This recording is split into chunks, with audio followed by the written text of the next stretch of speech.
Welcome to Ravyn, our lightning-fast sales tool for capturing insights and engaging your contacts to unlock more revenue. In this tutorial, we're going to show you the basics of the platform to help you get acquainted with Ravyn.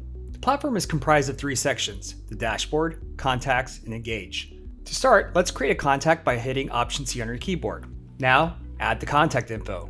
If you're in a hurry, the full name is the only required field and you can fill out the rest of the info at a later time. Fun fact, if you add an email address, Ravyn will automatically add an avatar and a company logo based on available public data.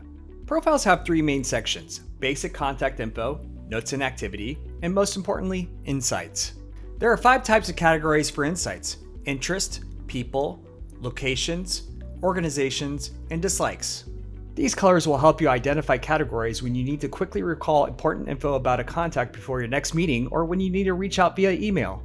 As a note, you can launch Ravyn's command center anywhere in our platform by hitting Option K on your keyboard. It's the fastest way to access most of Ravyn's features and view their shortcut keys.